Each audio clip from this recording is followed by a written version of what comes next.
Hello, homeschool friends. Welcome back to my channel.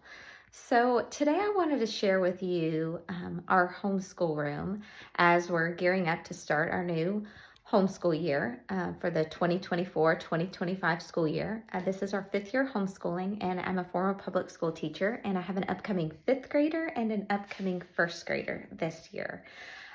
We've been working in this schoolroom all summer, doing a little bit of a modified summer routine, just a little bit of a morning time. I'm kind of flip-flopping it between summertime and getting it ready for our school year.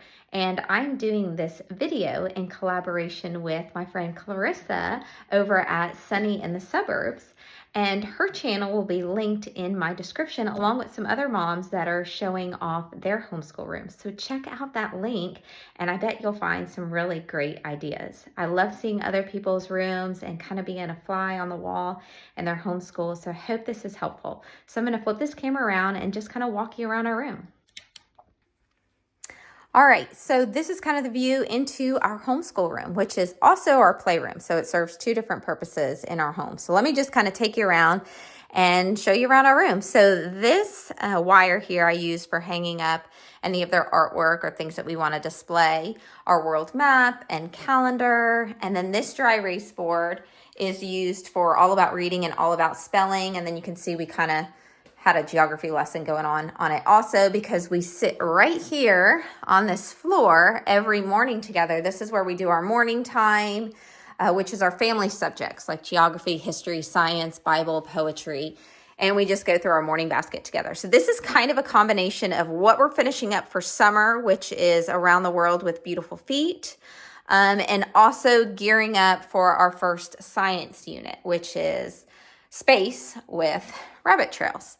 So I use these bookshelves for our morning time and whatever books we're going to be studying over the next week or two. And then these change out depending on what we're studying.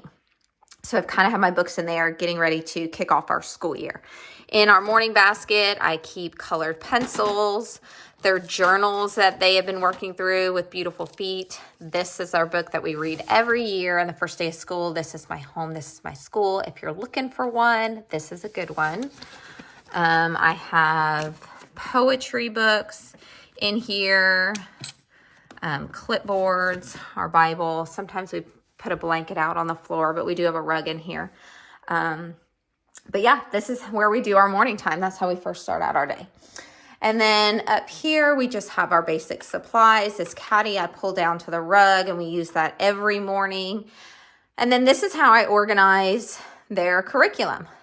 As it comes in the mail, I have a place for it, and I can just drop it into its correct slot, and it helps me stay super organized. These cabinets here are a mixture of homeschool supplies and toys, because like I said, this is also our playroom. So I've got math manipulatives here and here. And then this is kind of like my teacher drawer over here. This is a DVD player that my daughter uses for Essentials in Writing and also her BJU Math. And these are noise canceling headphones that sometimes she uses if she's trying to focus. All right, and so this is where most of the magic happens, right here at our little table. I'm really searching for a bigger one because we're kind of outgrowing this little table. I got it super cheap and painted it, but it works for now. All right, so these are one of my favorite things, is these seat sacks in the backs of their chairs. So this is where my kiddos keep all of their independent subjects. So there's my daughter's planner for the year, the novels she'll be starting with, and all of her books for her independent subjects are back here.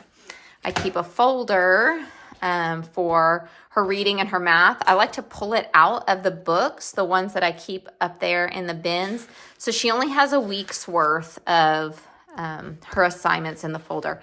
I find that just kind of keeps it a little less overwhelming for her. And so all of that stays, that's my 5th grader, all of that stays in her seat sack. And then these shelves here are just some of our basic supplies. Somehow my pencils are always disappearing. But pencils, dry erase markers for my board here, markers, colored pencils, paint that we don't use as often, but when we do, it's right there for us. In the back of my chair, this is where I hang out, is just some blank computer paper because I'm always reaching for some, so that's handy. And then this is my upcoming first graders seat sack and all of his books. I have videos on what I'm doing as far as curriculum with each of them. So check out those videos if you want a more detailed description of what I plan on doing with my first grader and my fifth grader. This is his little bin that we use. We're kind of starting over for his independent readers, his kind of like little Just Right books for him, and his little Pop-It chart. But these are their independent supplies.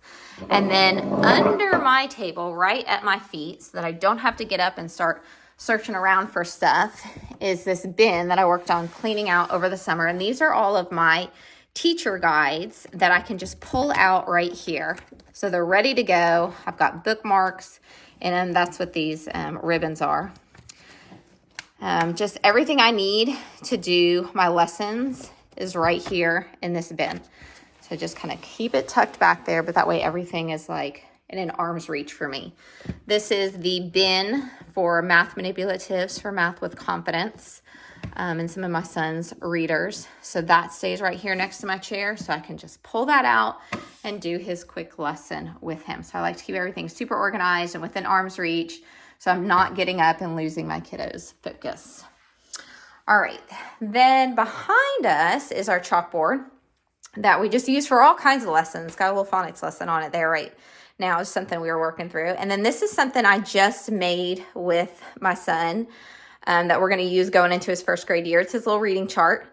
And every time he reads a book to me, we're going to write in the title on his little chart and color it in together. And then at the end, he's got a little ice cream date with mama. So we're both excited about that. And then this is his little basket of his readers and books that he's working on and working through.